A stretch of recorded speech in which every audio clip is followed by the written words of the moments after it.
Hello, welcome to the third episode of the Contested Long Twos podcast. My name is Scott Levine. I'm along here with my co-host Ethan Giles. Hello. And we are joined by our first Contested Long Twos guest ever, Jake Mattleman. He also writes for Contested Long Twos. How does it feel to be the first guest of our podcast ever? It feels terrible. I hate being here. I didn't want to come here, but thanks for inviting me anyway. I appreciate it. We assumed. Yes. Yeah. Well, yeah. We just got tired of talking to each other, so we just needed something else to spice it up. This is taking place in your living room, correct? Yes. We actually pay rent for the Radio of Clark University station. Okay. I sleep on the couch. Ethan just sleeps in that chair. But pretty comfy. Jake is also affiliated with Contested Long Twos through just writing in our blog.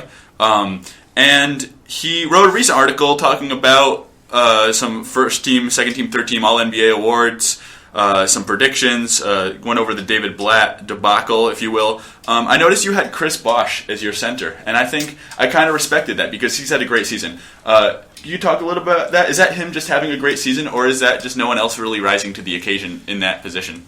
It was a tough call putting Bosh in there. I mean, Drummond's had a great season. I think the free throw shooting is what really pushed him to the second team there. I think it's a tough day for bigs, right? I mean, bigs are kind of getting pushed out. The death lineup from the Warriors is kind of setting a tone for all of these different teams in the NBA trying to replicate it, and most of them failing. I think the idea with Bosh is that he's really a four, in the classical sense. But I think he's an ideal five to have because he can board, he can guard the five, he can still run the floor, and he can shoot. I think when I was putting those teams together, I was more thinking about who do I want on my team as a five. And I want the wily old veteran with the jumper that's reliable, that's been there. I think that was the big difference maker in there. When you look across the league at fours and fives that have made a big impact, and ones that need to guard taller guys. I mean, I don't see too many out there. Is there somebody you guys were thinking about in that spot? One person I could try to argue for was DeMarcus Cousins, but Kings aren't in the playoff spot. Obviously, he has character concerns. We're getting to a point where I think DeMarcus's character concerns are actually underblown because they've been overblown for so many years, and then we've realized he's actually can be somewhat of a normal guy, and then we're getting to the point where no way, he's kind of a tough teammate to deal with. So, did either of you see the game last night for the Kings? Oh, I did not. It was an amazing display of DeMarcus' frustration. He missed a free throw and smashed the ball into the ground. A teammate made a bad defensive rotation, and you just see him pouting. After the game, he tried to approach a Chicago assistant coach on the court for some reason. Yeah, it was kind of incredible. It seems like it's been toned down this year, but still the occurrence it's less.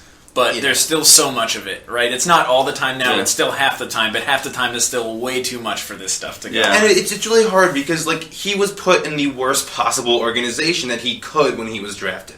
Going to the Kings, they've been such a mess for the past 5, 6, 7, 8 years, and that you don't want to blame all of the concerns on him because of his awful situation. But then it's he's acting this way. He's a person. You have to be able to kind of phase that out in some respect. And it's hard to figure out what to make of him, really. Yeah, I definitely think he definitely doesn't get benefit from the media coverage because you only seem to notice him when he's acting out because no one just would watch Kings games for any other reason. No one really knows that Rudy Gay had a really decent season last year and was shooting 36% from three and kind of was able to make amends to his bad reputation in Memphis and Toronto. No one really knows these things, so obviously when a player flips out at someone, it's national news, and oftentimes that's what's making it.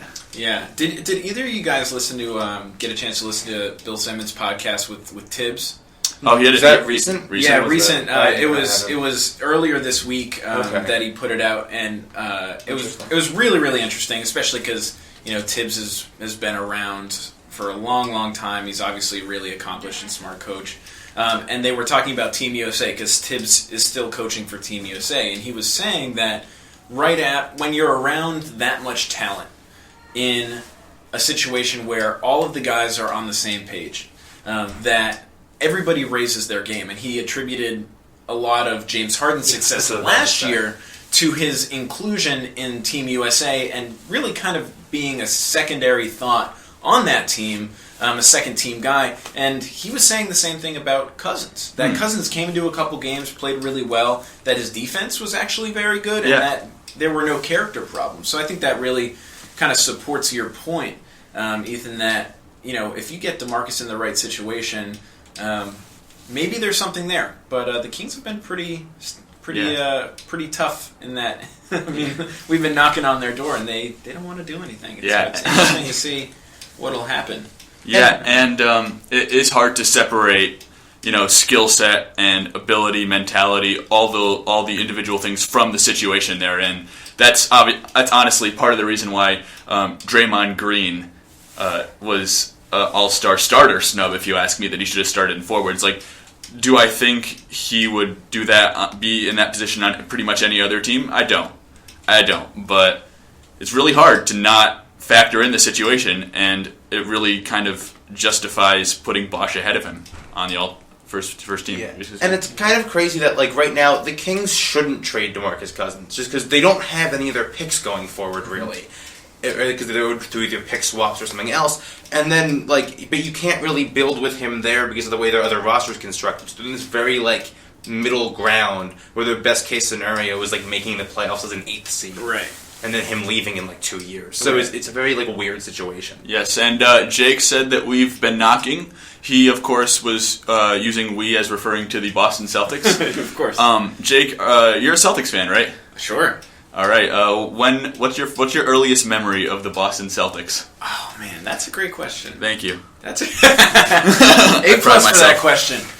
My first memory of the Boston Celtics. I think probably, I don't know if it's the earliest, but it's my probably the memory that sticks out most in my head. Well, I guess there are two. One of them is the day that we traded for Tony Delk and Rodney Rogers. Oh. Which is... Blockbuster deal. You got, Tony Delk, I don't know what he shot back then from 3, but I bet it was 30% and people were raving about it, He was a and character. Rogers was this, kind of overweight, out of shape guy who couldn't play defense, but he could shoot a little bit, and so I remember us doing that, and there was this whole thing about, oh wow, we got these guys, and they came in and put together the mediocre seasons that we were accustomed to. I think I have a very distinct memory of, I used to, when I was younger, my dad, would put me to sleep, and he'd say, okay, you can listen to the games on the radio when you go to sleep. And there was this game, we were down 2, and the other team had the ball, and they were inbounding it, and Milt Palacio stole the ball and threw up a heave from way out where and made it to win out of nowhere. I mean, there was a second left on the clock. Milt Palacio was a Celtic? Oh yeah, Milt Palacio. Oh wow. Milt Palacio had That's just day. a name I'd heard that I know he existed. I couldn't tell you one team he played for. I could only tell you one team he played for. So that's how irrelevant this guy was. But I always recreate, because now you pretty much watch everything. You don't not listen to the radio. But in my mind, I have this picture of Milt Palacio stealing the ball. So that's awesome. I remember Tony Delk. I used to play a lot of NBA Street Volume 2, and he was one of the available players that you could play as. And it was him and Tony Battie along with Paul Pierce, Antoine Walker, and Vin Baker.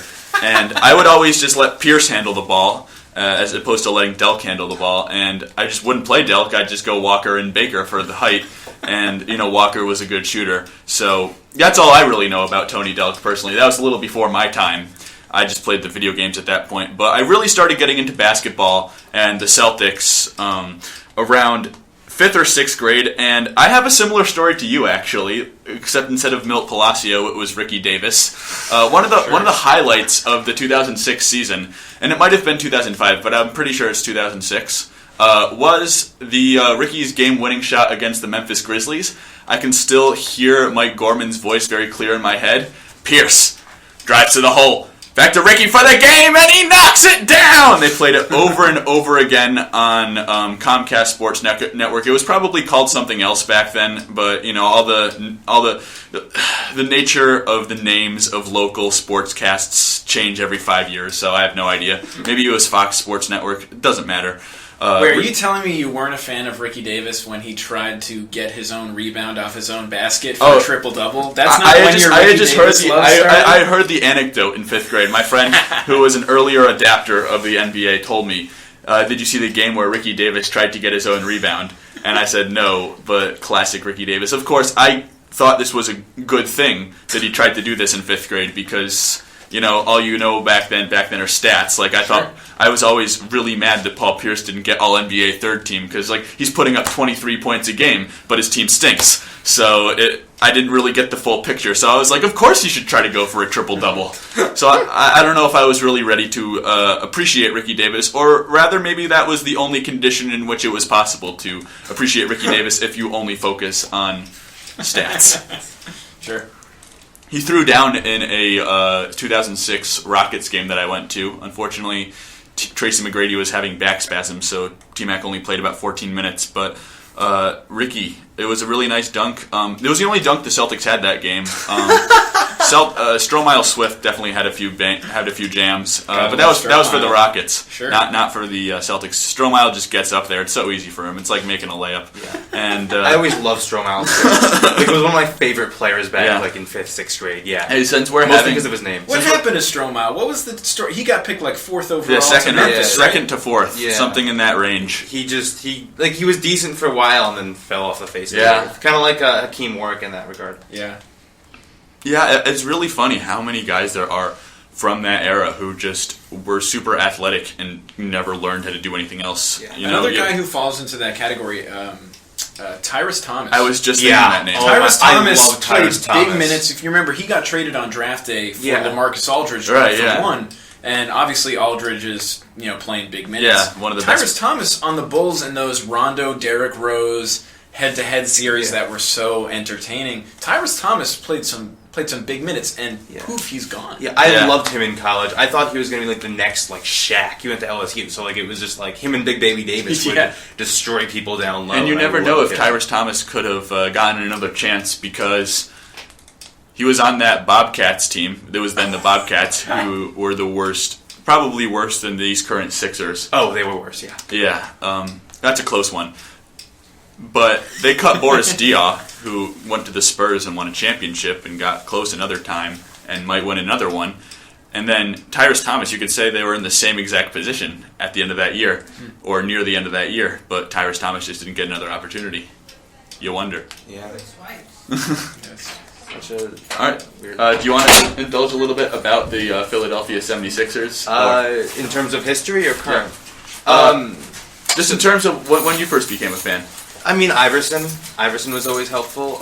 Just having a guy that was the most entertaining player in the league to watch when you're in 5th grade is, nice. And I can't remember a specific game exactly, but just turning on ESPN and watching him navigate through 5 guys and then throw up a crazy layup that'll go in. Yeah. I also always loved Eric Snow. I don't have a reason for this. Maybe because his name had the word snow in it, but I just always really enjoyed Eric Snow's game. You like Snow? Yeah, as a kindergartner, I was a big fan of Snow. And just that, just that's the 2001 team. I have a faint memory of it because they made the finals. The entire city was buzzing about it, but it was just Iverson doing crazy things, and the rest of the guys playing defense and getting rebounds. Yeah. So just that style of basketball, I remember just loving. Yeah, that definitely appeals to you as a kid. Yeah. For the same reason I was enamored with Ricky Davis. Yeah, except Iverson was actually helpful. Hey man, watch it. All right, so back to the Celtics for a little bit. Let's fast forward to the present, past the Pierce days, past the Tony Delk era. We're actually very well past that. What about the Eric Williams era? Is there an Eric Williams era? Is there one? I don't know. Who? I have no idea. I feel if anything... What year was that, Eric Williams? Eric Williams, it was almost like a dream, Eric Williams. He wore 55, he played small forward, he could do a little bit of everything, but couldn't really do anything. I don't know, I just wanted to mention Eric Williams. Oh, sure. But I think the era before the Big Three era can be expressed as the Orion Green era. The Orion Green era. Yes, and then yes. Yes. Thank you for that. Yes. And then you had the great years of the Fab Mello era. Well, yes, the Fat Mello era came at kind of the wake of the ending of the Big Three era, so they're kind of like mashed together. Well, right now we're in the Stevens era, the Isaiah Thomas era, the Jay Crowder era. I've been thinking about this. Is anybody on the Celtics right now untouchable? It's a good question. Again, second grade question. Thank you. I'd have to say Jay Crowder is. I mean, I think he's the best player on the team. I mean, first of all, one of the things that I think makes him untouchable is his contract. I mean, we took a leap of faith and we signed him to a 5-year deal at $7 million, which, when in 2 years when the salary cap balloons, that's going to be chump change. I mean, we're paying $5 million to Jonas Jerebko a year. I mean, to get him for 7 years, by the end of that contract, that contract is going to be through his prime, and so. I think that might make him untouchable. I think if we traded Isaiah right now, the fan base would lose their mind.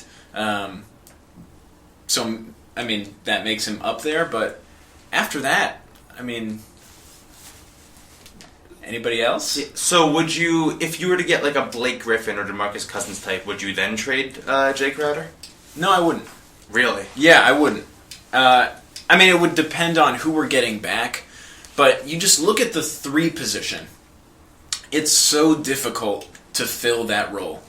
I mean, I wrote in my article that I posted a couple weeks ago. After, you got obviously the Kevin Durant's and LeBron James and you throw Rudy Gay in there, I guess, who I want to talk about later because I think he should be a trade target of the Celtics. And Damari Carroll, who's out right now, but Harrison Barnes, Andre Iguodala. After that, I think we're looking at Jay Crowder. Is there anybody else? Well, Paul George and Kawhi. Paul George and Kawhi, sure. Yeah, those are good additions. Butler, depending on what position you think. Yeah, he's shooting guard right now, but if they play him small forward, then I don't know. So, I mean, it would have to be the right deal. I heard a proposed trade last week, and it was Crowder, Bradley, and 2 first-round picks for Blake Griffin, and I don't want to do that trade. Really? I don't want to do that. I'd do that in a second if I'm you. Really? Yeah, How come? Because the way that your team is structured right now, you have a lot of really, really good role players. Crowder's an incredible role player. Isaiah Thomas, is an all-star typically, but he's not your number 1 option on a championship team. Blake Griffin could be your number 1 or number 1A option on a championship team. The way that he played in that Spurs series last year, number 1, and number 2, when Chris Paul was out last year and he had to handle the ball a lot, as a playmaker, was absolutely incredible. And him and Stevens, with Stevens, would produce incredible results. And as good as Jay Crowder is at being a 3-and-D guy, you're not going to be able to find a Blake Griffin. It's not going to happen. Yeah, I agree with you on that. I also think that Crowder is really helped by playing with Brad Stevens. Not that it's a knock on him, he's doing it well, but he wouldn't be playing the same way if he was with a normal coach, I think. So what do you think Jay Crowder's ceiling is? Just a really, really good 3-and-D player. Someone who's a perfect role player on a really good team. The problem, I think, with your team is that you can't get to that level, at least without drafting someone in this upcoming draft with the Nets pick, without trading him. Right. Which is not what you'd be getting rid of the Nets pick. Right. In this deal. But you'd be getting Blake Griffin. Right. And and if the Nets pick were to turn into a guy as talented as Blake Griffin, you'd be thrilled. Right? Ultimately, you need a superstar to win, and Blake Griffin's the way you get that. Would you do Jay Crowder and Avery Bradley and just the 2016 Nets pick? No, I wouldn't do it. I wouldn't do it. And I think here's the root of my concern.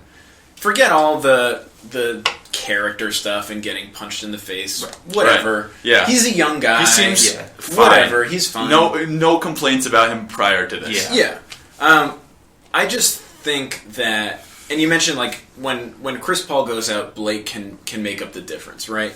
But in this era of small ball, you're telling me that at the end of the game, Blake's going to have to play significant minutes at the 5 spot, right?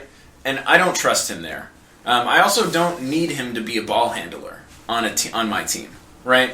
I don't, they're ball handlers for that. It's a great skill and it helps him, but as he gets older, he's not going to be able to do that stuff either. And I think I look at Crowder as saying, Crowder's 26, right? So 3 more years before he hits his prime. He's coming off an ACL surgery this year, and he's having a career year. I want to see that through.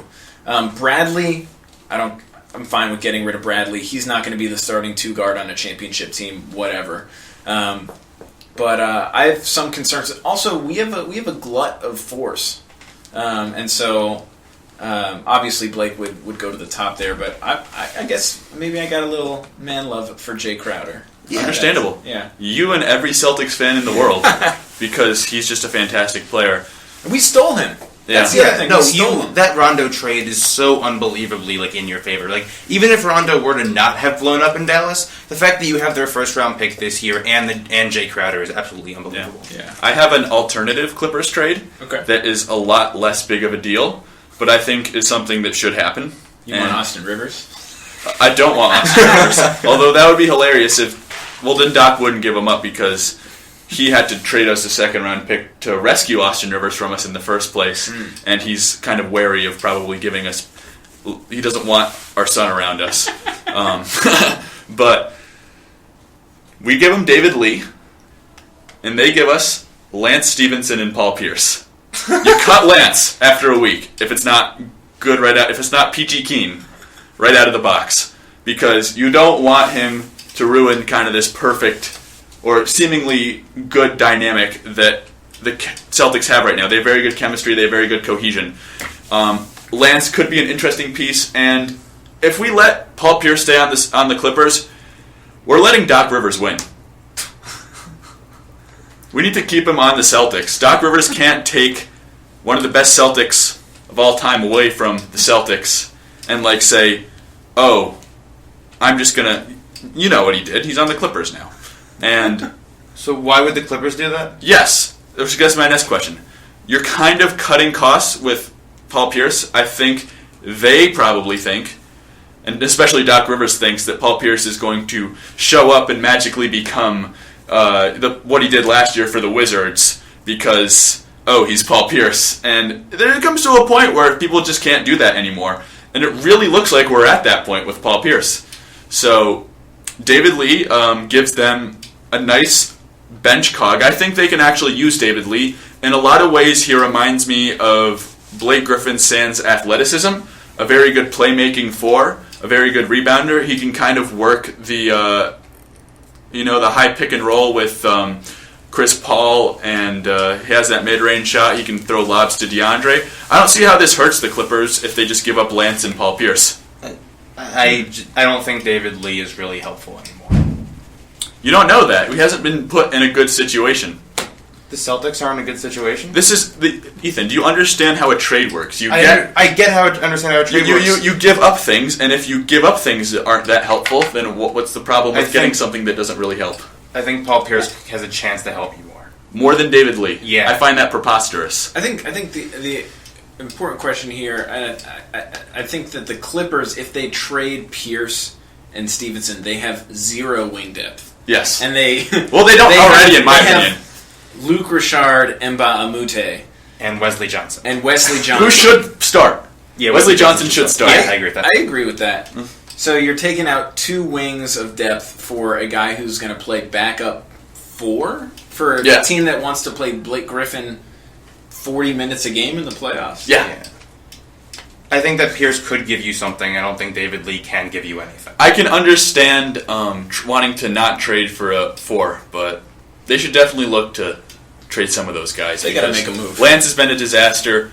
Paul Pierce, he's not going to give them anything, and the only people who could ever trade something for him are the Celtics, because we like him, and maybe the Nets, because obviously the Nets are always kind of a cop-out if you're looking for a trade target for a guy when it doesn't really make sense for any team to have him. Look for Markieff Morris to the Clippers. Okay. That could be interesting. I think that would fulfill their needs. He's really a 3-4. They could go small with him. I think he's a good fit. I don't know what they give up, though. Right. Yeah, I don't know if they have they get Wilcox. I think they have Wilcox. Point guard, but that's the only Cole Aldridge person they have. People sleep on Cole Aldridge as a trade chip. I think he's the equivalent of 2 second-round picks at this point.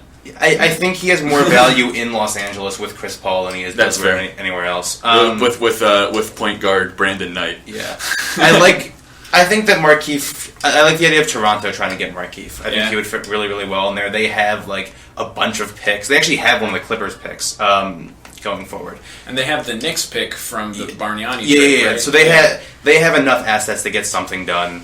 And I think he'd fit really well there as a 4. Do you think teams are kicking themselves for not jumping on the Markieff or sending Markieff trade offers earlier after he scored 30 points and got 13 rebounds last night? Depends if he keeps going like this. Yeah. If it's a 1-game blip, they'll ignore it. If it's a trend, they'll maybe Yeah.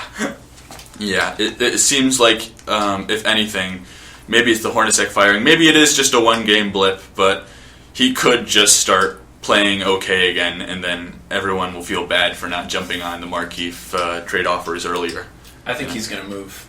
That team. Oh, I know he's going to move. It's just you could have gotten him for less than if he starts keeping this up. Yeah. But yeah, the Raptors are an interesting option. The Clippers, Cavaliers could be an interesting option. They have the Brandon Haywood trade exception. Yeah. They wouldn't have to give up Love, who is seemingly playing better. And Ethan and I have kind of had a tenuous argument about Kevin Love for quite a while. Ethan's staring at me like I'll break you. Yes, you are. And Ethan is trying not to overreact to the abhorrent defense that Kevin Love played in Spurs and Warriors, and I tend to be more of a prisoner of the moment, for better or worse, and really think that Kevin Love is not the best use of money. Obviously, that's easy to say because most players aren't the best use of money. Steph Curry is the best use of money, but seems like they should look to trade him, or at least I thought that. There's a lot of metrics that prove me wrong, but my problem with some of those metrics is that they go against a lot of teams. They are recorded against a lot of teams that aren't the Spurs and the Warriors. And even when Love had a good game against the Spurs, Tim Duncan was out, and that was the main problem for him against the Spurs, is that they put him on Tim Duncan because he can't guard Aldridge, and Tim Duncan roasted him. Yeah. Where do you think Kevin Love's value is right now? Across the league, to the Cavs, maybe lower than across the league, which is kind of an interesting idea. My whole thing, I still think he is a phenomenal offensive player if used correctly.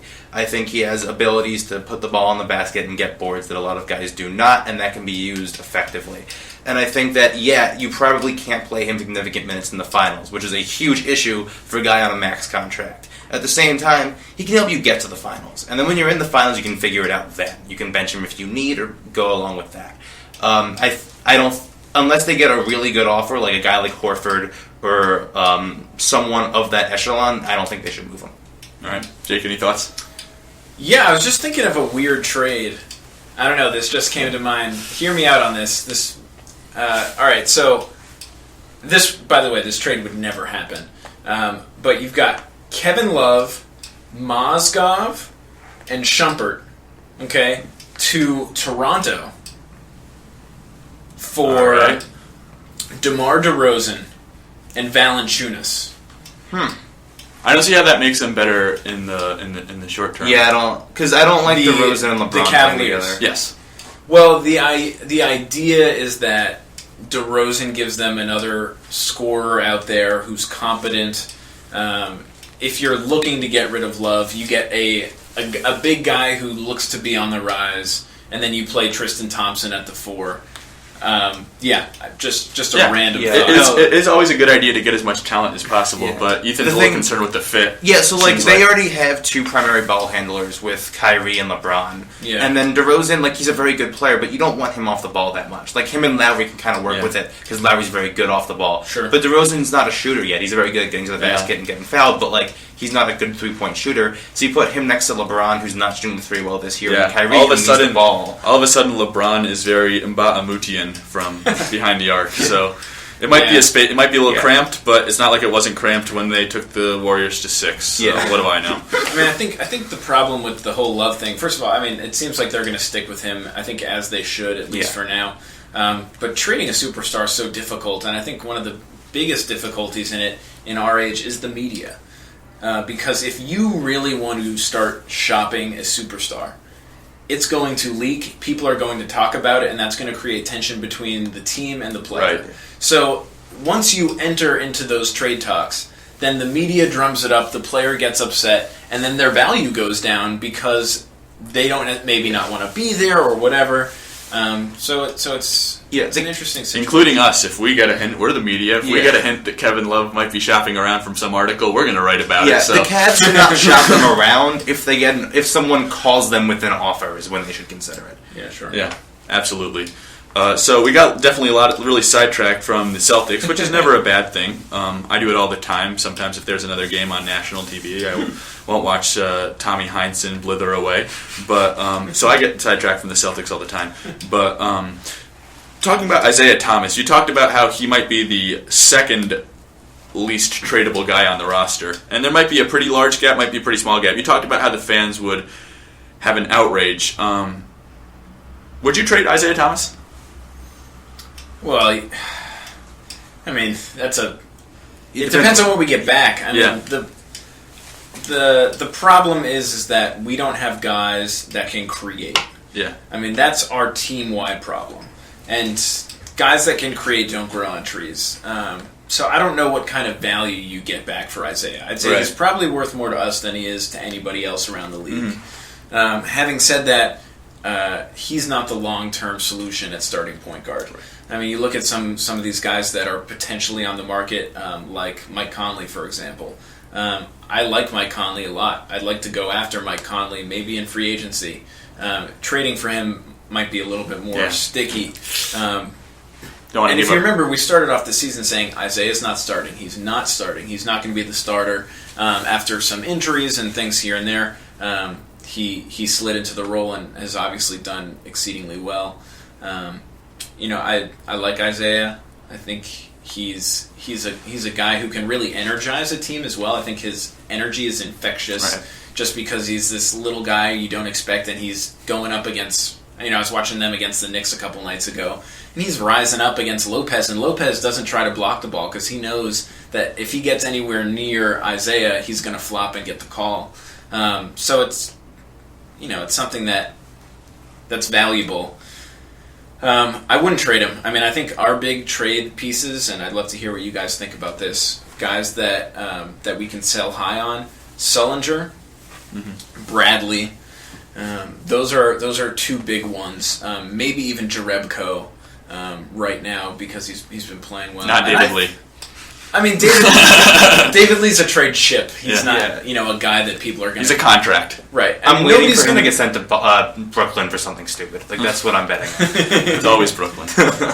Yeah, so, I mean, I think those are our biggest trade chips. I don't think Isaiah's going anywhere. Yeah. So, I was wondering about this, because right now, his value will never be higher. He has the all-star point guard moniker, which, coming from a Sixers fan... When you get the All-Star point guard moniker, your value goes up and you can get traded for 2 top 10 picks. So, in terms of what happened with us, that probably won't happen with Isaiah. So, you have a guy who you don't think is your starting point guard of the future and has an incredibly high value. And then you look around the league as what maybe that can get you. And I came up with 2 potential ideas. One, Chicago, I think he'd be a pretty cool fit with. They need a point guard. They need someone to touch the ball besides Jimmy Butler, and Derrick Rose isn't actually usable right now. Long stretches of time he's got. Yeah, you don't want to pair him with Butler. That's a backcourt. There's no spacing. You watch them play together, and the body language is very telling. They don't look at each other. They don't encourage each other. Have you watched the Bulls since the new year? I have. Oh, you broke my rule. Oh, it's okay. Anyway, yeah. But and it's so ugly watching them because just Jimmy Butler hoisting odd long twos that sometimes go in because he's very good. He's so good. Contested long twos, you could say. Yeah. That's the name of the blog. Yeah. So the idea there would be Isaiah for Kirk Heinrich for contract stuff, and then Bobby Portis and Doug McDermott. That would be interesting. I did want Portis on draft day. I don't know how much of his early rise is just playing in a good team, and I think Celtics could probably give him that. Maybe not. He wouldn't be able to play alongside someone as talented as like a Pau Gasol or anything, Right. but it could be promising. Doug McDermott, I think, is obviously he has his limitations, but is shooting above 40% from three this season. Last time I checked, that's an interesting trade. I really don't have an answer for you. I don't know if Jake does. Do you want to weigh in on this? Yeah, I mean, I don't know if I'm a big fan of it. I think it just leaves a big hole at point guard. First of all, the Celtics' depth at point guard is actually pretty thin. Behind Smart, you have nothing else. And Behind Smart's Smart, weird. I mean, Turner handles the ball a lot. But actually, something that I was thinking about before this, I hope at the deadline we are in the market for a veteran point guard. I'd like to see us make some back alley deal for like Jameer Nelson or something, just to sit on the bench and say, okay, if we're in the playoffs and we need somebody to calm everything down and handle pressure, that we have that. And Isaiah currently is the guy that is trusted with that. I mean, it seems like that's a play for the future, right? Yeah, it completely play for the future. And I think Dougie will be a good player. You remember, J.J. Redick and Kyle Korver in their early days, they were lost. They were guys who didn't, Korver played power forward in college, and Redick, was a shooting guard, but he's undersized when he came to the NBA, and so you have these guys that are shooters, very skilled, that are just trying to figure it out. So I think Dougie will figure it out. But I think your point about Portis is good. I don't know how good Portis is. I think we'd have to get some sort of pick compensation. Yeah, they could also give you. They have the Kings' first-round pick for the next 2 years if it's outside the top 10, and then it turns into 2 second-round picks. Okay. So you could get that potentially. Yeah. I don't know if I would do that if I was the Celtics either. Only because I think you do have a logjam at power forward, and if you're going to be trading for Bobby Portis, you'd like to play Bobby Portis. But like Kelly Olynyk's playing well, Jared Sullinger's playing well. And it might be hard to get him in there. And then I like Doug McDermott, but not enough to be like, that's a guy who I want going forward. Yeah. The other thing I thought of, and I don't know if the other destination is Milwaukee, I think, if they wanted to kind of go for someone like Isaiah. And I thought maybe Isaiah for Jabari Parker. And I don't think Milwaukee does that. But I wouldn't do that if I was Milwaukee. I'd be thrilled if we got. I know Jabari's value is very low. That's why he's a guy. He is just could be so good that yeah. You have to be interested if you're a Celtics fan. And you wonder if the All-Star nod does give Isaiah that much value, because you compared him to Drew Holiday, who made one All-Star team. People kind of expected Drew to take another leap from there. He was still a very young player. People had kind of expected him to do that. And you mentioned Jameer Nelson. He was an All-Star at once, too. So there's a lot of people, and there's a precedent for Isaiah. There is a precedent for what Isaiah Thomas's All-Star campaign could be, where you look back at him as like a Mo Williams or a Jameer Nelson and go, oh, he made it once. I think he has had a better season than either of those two guys have ever had. And he could make it again. He could just continue being on the Celtics. They could just win 50 games a season for the next couple of years as we wait for our picks to kind of come to fruition, hopefully. But right now, you just don't know if that's going to be the case. Yeah, and when I was going through this, it was hard for me because Isaiah's just like a particular type that he needs a really good situation. That he has that in Boston right now. But like in terms of teams around the league, I don't know who I trust to like use him well, and then that would make it hard to want to trade for him. And you wonder if you have to like feature him in your offense, is it worth it? Like he's kind of a player who has to be high usage in order to feel comfortable. And how many shots do you want him to take? And I know he's doing a pretty efficient job on the Celtics, but you wonder if that can hold up against really deep into the playoffs. Yeah. I like that. I like that deal. Say you throw Isaiah and one of the Brooklyn picks, not the good one, the 2018 one, then, or like this pick swap, or the Mavericks pick or whatever, and you throw him for Jabari Parker. I could see Milwaukee doing that. They have a lot of bigger guys. They got Monroe out there, and then you take your Brooklyn pick and you package that up for somebody like Mike Conley. That might be selling low on that pick. Yeah, I wouldn't do that. He's kind of old. Something around that. If you could somehow lock up a guy like Mike Conley and sign him to an extension, and then that kind of fills that starting point guard role, I'd like that. Right. Yeah, the trading Isaiah will make you worse this year, probably. Like that, I'm kind of admitting, and it depends on what your goal is going forward. If you want to maximize this team, you don't trade Isaiah Thomas. Right. If you want to maximize the team going forward, you consider it. Sure.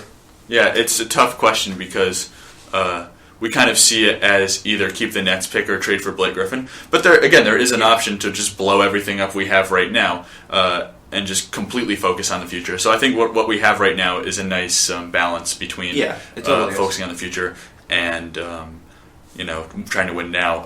A team that is exclusively trying to focus on the future is the Philadelphia 76ers, and we couldn't have a Contested Long Two podcast with Ethan without talking a little bit about the Philadelphia 76ers. So I saw a trade that really caught my eye, or caught my ear rather, because I heard it on a Dunked On podcast with Nate Duncan. And you should listen to it, but it's okay.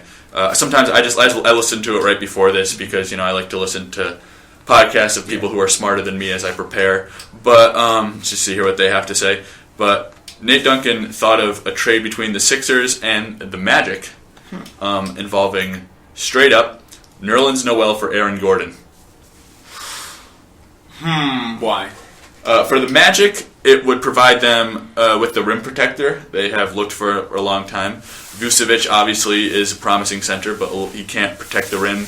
He can't really defend perimeter players, and he has been known to have a jump shot, but it hasn't really extended to the three-point line. So he might just be a glorified Enes Kanter at this point. He obviously puts up huge numbers, but a lot of them might be some empty calories. So Noel would probably be a better answer at center for what they're trying to do. Have a lot of young athletic players. And, Gordon is just someone who can eventually, hopefully, maybe being the key word, develop like a jump shot, be able to guard, be a little bit more comfortable on the perimeter on defense than Noel, and you can play Okafor or Embiid alongside him pretty seamlessly. I like the idea. I wouldn't do it if I'm the Sixers, just because I look at, I focus more on Noel's trade value going forward than what he's going to bring to the team in the future, because I don't know if he's going to be on the team in the future based on our personnel. And I feel like he might be able to help us get something more than Aaron Gordon. And Aaron Gordon's a guy who I think is very talented, but I don't know how much trade value he has across the league until he develops that jump shot. Whereas Noel, you definitely see a skill, a position for him. I like the Magic. That's a really interesting deal as well. They could not play Noel and Vucevic. It would be like... Yeah, they would have to look for a new place for Vucevic. Yeah, we've seen Noel and Okafor try to play together. They can't. Yeah. Vucevic is... Ideally, he'd replace Vucevic. Yeah, he would, but they'd have to trade Vucevic going forward. But I think it's interesting. I don't know if I'd do it, but it's definitely interesting. Yeah. Would you trade Joel Embiid? No. But probably not. For the 2018 Brooklyn pick and the Mavericks pick in 2016. No. Joel Embiid has absolutely no trade value right now, and he's someone that has so much potential that I'm not selling early on him. Okay. That might end up being a smart trade for the Sixers. I don't know. It could end up being a smart trade for the Sixers, but it could also if we do this entire lose as much as possible for 3 years thing, and then the guy who we had ends up succeeding somewhere else, would be the most depressing thing I could ever imagine. I would not. Joel Embiid has such little trade value right now that it's definitely a risk going forward, but it's a risk I'm willing to take. All right, sounds good. Who do you like in this upcoming draft for the Sixers? So it's hard. Ingram fits a lot better than Simmons, just because our personnel, we don't have guys that can shoot. Outside of a few that probably won't be on the team in a few years anyway, and we have big guys, and right now Simmons looks like a 4, and he can't shoot at all, which makes it hard. At the same time, Simmons might be the greatest thing to ever come into the league in the past 10 years, and you could be kicking yourself for not picking him. I think I'd probably take Simmons at this point if I had to choose between the two, just because I want to bet on talent, and I think that you can manipulate your roster enough by trading the guys that we have for other stuff to fit around him, but I wouldn't be mad if we took Ingram instead. Yeah, you guys deserve Simmons. This has been just really painful, and I just hope you guys get the number 1 pick. I'm fine with the Nets pick being number 2. I'm fine with Ingram. I just need. This is ugly. What's going on in Philadelphia? I need to see something happen. Yeah. I hope that I'd be thrilled if the Nets actually finish second. I think that they're going to try to make moves around the trade deadline, the Nets, which could mean that their record will be better. But it also could just mean it would be worse because they trade anything valuable away for win-now moves that end up just biting them in the butt. So you never really know. What do you guys think the Nets should do? Besides rescind their rights as an NBA team. I mean, at this point they should try like a Portland type route and see if they can get guys on decent contracts and like just try to do something from there. But it's going to be hard. Like no one's trading anything for Joe Johnson, especially with him making $25 million this year.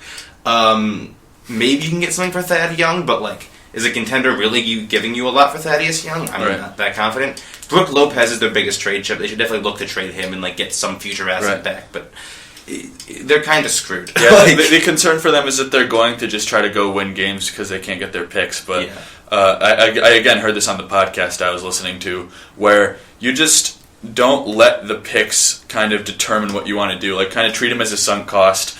And it's probably best to move on from there because you really can't field a winning roster with the current assets you have. Yeah. I don't think there is any possible way unless Bojan Bogdanovic starts dropping 30 every night, which is possible. Yeah. Can I actually go back to the Celtics for a second? Oh, for sure. There's a rumor that you guys and Houston have talked about Dwight Howard. Would you do Avery Bradley, Sullinger, and the Mavs pick for Howard? I guess so. I mean, it's only a rental. Yeah. I don't think that he would stay in Boston. I guess you, in some ways, you have to do it. I don't like it though. I mean, I like guys like Joakim Noah and Al Horford just as much, if not better. Really? Yeah. And I feel like we could get him for cheaper than that. Horford. I think generally if you're trading for Horford, you can get it for cheaper. Noah's going to be a free agent. I feel like he would be a great fit in our movement offense. I love watching him play at the top of the key and getting the ball around. Dwight is... I mean, you can't have faith in the guy. No. I understand why we're exploring trades for him, but I wouldn't... It would be a tough deal to make. It'd be a hard one to swallow. Absolutely. And I think something that actually works against the Celtics is that they have so many Nets picks that they don't want to give up because obviously that's all Daryl Morey is going to look at in a trade talk. Maybe he'll give Jay Crowder a glance. Maybe like they should try to get Jay Crowder. Yeah, they should definitely try to get Jay Crowder. He would almost certainly have to be in a trade for Dwight Howard unless we just gave them way too many picks. By the way, I'm really glad we didn't do the Justice Winslow trade. Yeah. I know he's okay in the Heat and he's doing fine, but like that was a lot. Yeah. And thank you, Michael Jordan saved you. Yeah. Gotta love Frank Kaminsky. But I think the issue with the Dwight Howard trade is that if we're going to use our assets, I think we can do better in terms of fit. Yeah. I see guys. I think we've expressed interest in Gallinari. I think Gallinari would be perfect. Great. Like a much better Jonas Jerebko. Yeah, and I think Rudy Gay would be a really good fit as well. Like you said, Rudy's been kind of flying under the radar. Gallinari, on a bad team, but the best player on a bad team. And ever since that Carmelo trade, which pretty much doomed both franchises for a long time, it just seems like both of those guys would really fit into what we're trying to do and provide some outside shooting. And a little athleticism, creating your own shot, big shot type of guys. Dwight Howard, I don't know how much he does that we don't already do pretty well. A little bit of rebounding, rim protection, sure. I'm more worried about what we do in the late game situations. And if the Rockets can't get like a Nets pick or something like that for Dwight Howard, is it honestly, as much as Jay Crowder could be helpful, is it worth it? If you're just getting Jay Crowder back for Dwight Howard, I know it's a really good contract, but I probably would definitely consider doing it on the Rockets. But there's also like the possibility of just like keeping Dwight, just seeing what you can do in the playoffs, see if you peak the right way. This is a team that had pretty much the same roster and made the conference finals, albeit on one of the greatest meltdowns of all time, and the Spurs somehow losing in the first round. But if the difference is Jay Crowder, then just keep Dwight, I think. And a similar story for Gallo. I wouldn't give up Crowder for him, and I wouldn't give up a Nets pick for him. So, Is there anything really on our roster, like a late first round pick? I don't know if if I'm the Nuggets, I'd just rather keep Gallinari around, have him help develop young players. Obviously, guys like Moutier and Jokic and Gary Harris definitely benefit from having around there. He kind of takes a lot of the offensive burden, kind of spaces the floor for everybody. So I honestly think they're better off keeping Gallinari. That's kind of the boring answer. And they signed him to an extension, so they have him for a decent amount of time going forward. What you might be able to do is like Bradley, Sullinger, Olenek, and like the Mavericks pick and like your own pick maybe this year. But that's also like I don't know why the Nuggets just won't. Yeah, we just don't really have any like mid-grade assets. Except for Crowder, who again we really just don't want to give up. Don't give up Crowder for Gallinari. That one. There's another trade I was thinking about that I want to hear your opinions on. I think that Terrence Jones will be available at the deadline. Yeah, he's definitely an interesting name. I like Terrence Jones. I feel like that system is bad for him because he's not a 3-point shooter and he's as a slasher, he's not really a part of that. He's also not the guy who waits for dump-offs. Right. He's more of a ball in his hand, I'm more athletic than you, and I'm going to shoot over you type of guy. And I feel like Sullinger in a second-round pick or a late first-round pick could yield us Terrence Jones. And I think Sullinger works for them because he brings rebounding. He can play the center position if Dwight gets injured. Mm-hmm. He can also shoot from the outside. Right. And they just traded for Josh Smith, who is basically Terrence Jones, but better, I guess. Better on the Rockets. Better on the Rockets. Yeah. Mm-hmm. So I feel like that would be a good deal for the Celtics in selling high on Sullinger. I also feel like a trade target around the league, generally, could be Adrian Payne. You haven't seen a lot of Adrian Payne. He's kind of buried on the bench at the T-Wolves behind Towns and KG and whatever. But in the limited playing times that he's had, I think he's done actually pretty well. I feel like he's got some skills. He can play the pick and pop. He's a tough guy. There's some attitude problems there, but I think that's a guy who you'll see burst out in the league in the next couple of years if he gets an opportunity. I wouldn't mind trying to buy low on Payne. I don't know if I'd give up Sullinger for him. I'm not confident that like he's going to be much better than Sullinger going forward. But like if you give him like a late first round pick, a second round pick, I wouldn't mind that. Yeah. I don't mind the Terrence Jones idea. He's going to be a free agent after the season, and like how much do you want to pay him should also go into like. Mm-hmm. And he's restricted, so you can be able to match, but it depends on like what you think his market will be. Right. But no, that's Sully in a second for him is not a bad deal. Yeah, I really like the fit with Sullinger on Houston just because it seems like they're slowly kind of... I don't think Dwight's coming back after the season, and I think Capella's going to be their full-time starting center next year. Yeah. And he's super skinny. He's a great player. He's a great defender, both on the perimeter and in the post. But he's going to get killed on the boards if he's played with like a stretch 4 hybrid type like Jones kind of is. Jones is a little more physical than that, but sometimes they play Ariza at 4, and that just sounds like a nightmare on the boards. And we're getting to a point where boards don't really matter, but before I get too deep into a rabbit hole, Sullinger definitely helps them on the boards, and Terrence Jones is just a nice amorphous piece for the Celtics as on a team of amorphous pieces. Mm. Yeah. All right, looks like we have about 3 minutes left. Celtics play the Cavaliers tonight. Tomorrow night. Tonight's Thursday. Feels like a Friday. I have no classes today. But me neither. Oh yeah, right. Nice. But that's anything. Anyone have anything else to add right now? Not really. Any shout outs to Jay Crowder, our friend? I got a shout out. Shout out to KJ McDaniels. KJ McDaniels, who was one of the bright spots on the 76ers, and I feel like the Sixers bailed on him and sold high. I feel bad for the guy. He most recently made his biggest appearance of the season in fouling Andre Drummond about 5 straight times. I just feel bad for the guy. I mean, he's a young guy. He showed a lot of athleticism, and he seems like a gamer. And he's just buried over there. I hope that he gets some time. He's buried in one sense, but also like that team was awful for the first few weeks of the season, and he was in the D League.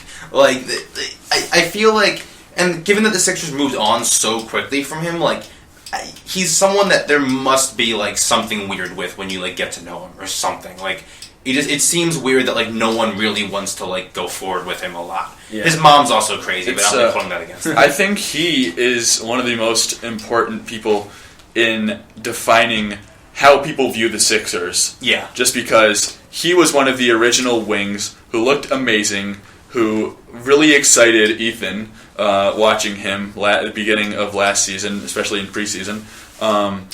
And then he got traded away and didn't do anything, so he kind of is responsible for helping construct the narrative that a bunch of wings can just go on and do athletic plays and look really impressive. You know, your Jeremy Grants, your Jakar Sampsons for the Sixers, and that won't translate anywhere else. And I don't know if that's true, but it's kind of been universally accepted to this point.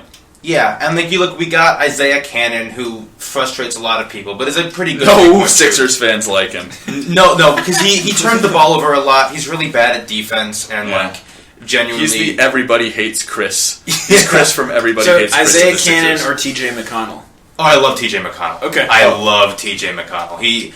That dude can play. Like he will be a backup. I point just guard in this posted. league I for a long tweeted time. from the Contested Long Twos Twitter account last night. My comparison, T.J. McConnell's cartoon doppelganger, and let me know if you've seen the show, is Eddie from Ed, Edd and Eddie. Yeah. Yes. Yeah, I see it. Very similar. Yep. They're both trying to get the jawbreakers, always. But the McDaniels trade also got us the pick that became Rashawn Holmes, and Rashawn Holmes has been very. He's the good. best out of those three. He's the MVP. He's my personal MVP candidate for the season. I love him number one because his head to shoulder ratio doesn't make any sense. His just head is like very oddly shaped on his shoulders, and his arms go like up to the ceiling. He's pretty Geo, dude. yeah. But like he just like he can shoot. He's a real shooting motion, but like he makes a decent amount of his threes and like just dunks a lot, and he's a really fun player to watch. So I think we kind of won that KJ trade, which is weird to think about, but Yeah. We couldn't believe when it happened. yeah, it was stunning. We were just like, what? Our best player? Or, yeah, your best player? All right, well, we'll leave it there. Yeah. I think KJ is always a good note to end on. And look for more stuff on the blog. Hopefully we'll get around to writing stuff over the weekend. Ethan and I have school, and Jake is employed, so usually blogging comes second when we're not being paid for it. But we'll try to write some stuff. Hopefully it'll be good, and see you guys next week. Thanks for having me. All right, yeah, thank you, Thanks for Jake. being here. All right, bye.